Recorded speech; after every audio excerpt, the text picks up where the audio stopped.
Got Miami head coach Jim Larrañaga here. If you have questions for Coach L, please use the hand raise function and wait to be called on. We will start off with Cal Friedman from WVUM. Cal? Hey, Coach. I had two quick questions. Firstly, we're 10, 11 games into the ACC, and there's 10 of the 15 teams that are at least 500 in conference play. Do you remember a year where it was this crazy at this point in the year? And then in addition, this Pittsburgh team's gotten off to a really good start, and I want to know what you'd seen of them on film so far. All right. Well, first of all, I think every year is a crazy year in the ACC. There's so many good players, so many good teams, so many different coaching styles.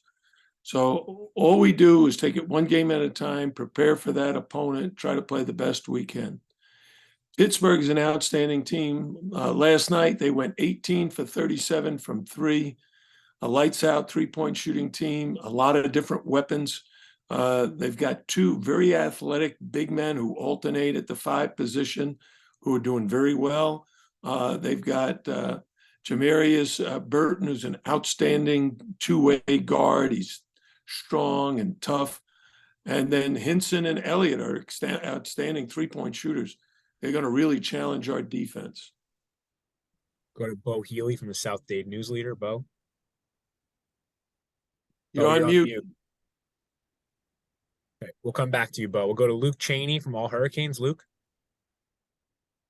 Hey, Coach. So Nigel has averaged 17 points and shot 50% from the field over his last three games.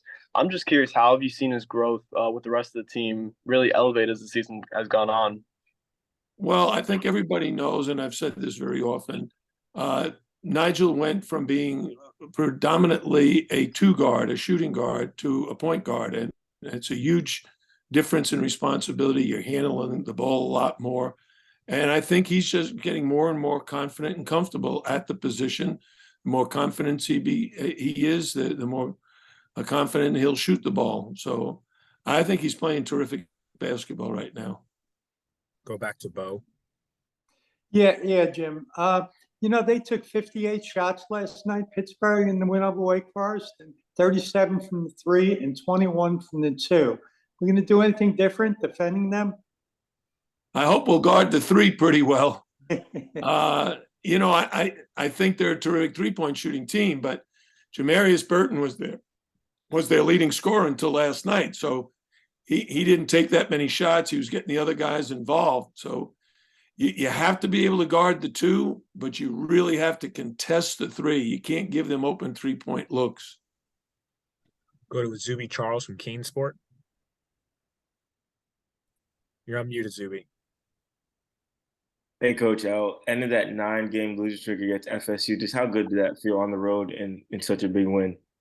Coach. Well, I told the players beforehand how important the game was, mostly for this season. Those guys, a lot of them weren't even a part of the last few years. But, we want to win as many conference games during the regular season as possible.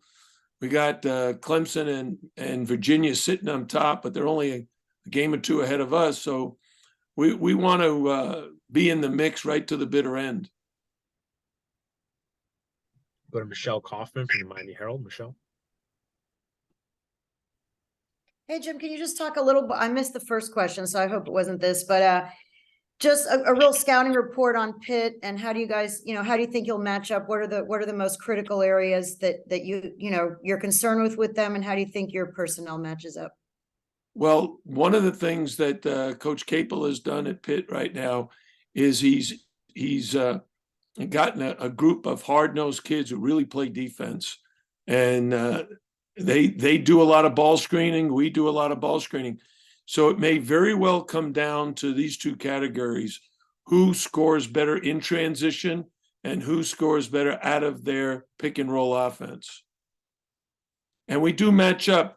They're about our size, a little bit bigger like everybody is, but this is more of a matchup of similar sizes. Norshad will have a 6'11" guy that he has to guard, but everybody else is kind of in the same ballpark between 6 foot and 6'6". Go to Marcus Benjamin from Keynes County. Marcus. Hi, Coach. I know Isaiah Wong was dealing with a sinus issue. Can you kind of update us on his status and just the way that he kind of bounced back in the Florida State game? Yeah, I would say Isaiah was under the weather for a week, but started to feel better actually during the game.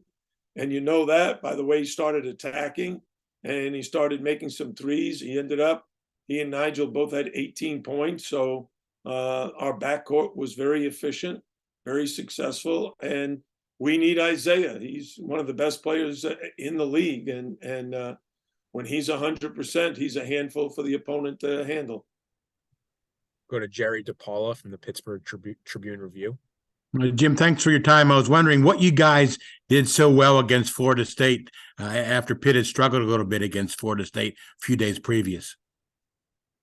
Well, I would just say that our guys were really very ready to play, and we got ourselves off to a great start. You know, one of the things about making shots is if you make the shot as a player, you start to feel good about your whole game. And we started out the game really making shots. Nigel Pack got it started, then Wooga Poplar chipped in, then it was Jordan Miller, then it was Isaiah Wong, and pretty soon our whole team was playing well. So every game is different, every opponent is different. What Pitt did against Florida State and what we did against Florida State really has almost no relevance because neither one of us play the type of defense that Florida State does. Go to Josh Moser. Hey, Coach. I have a question about a game that happened last night. Loyola Chicago and Duquesne met, and there was a delivery guy that was trying to give the referee McDonald's. I'm curious if something like that happened to you, what would your reaction be if it had to stop the game? Well, I know that I love McDonald's, so I'd probably just take the sandwich bag and eat it on the sideline. But I tried to see the video. I couldn't see the guy. So I clicked on it several times to see if I could see him, but the video was too small and I couldn't get it to show the delivery man. Have you seen anything like that happen before? No, I've seen like pigeons fly on the court. I've seen dogs run on the court. I've seen fans come out of the stands and run on the court. I've never seen a delivery man. Anything else for Coach L? All right. Thanks, everyone. Michelle, last question from Michelle. I wanted to ask, hopefully, again, this wasn't the first question because I missed that one. I want to ask about Wooga. Were you asked about him already? No. No. Okay.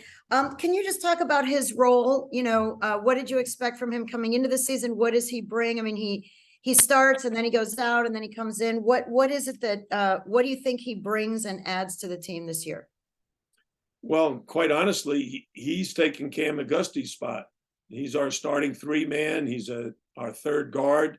And on Thursday, in a conversation that I had with him, I told him that. I said, look, you're in the starting lineup for a reason, and you need to have the kind of balance in your game like Cam had.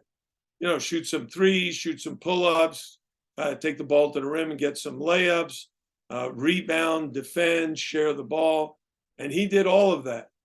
He made a couple of threes. He made some pull-up jumpers. He took the ball to the basket and got fouled. He stole one and made a layup. He had 5 rebounds and 3 assists. So that was a Cam Auguste type game, and we want to encourage him to keep doing that.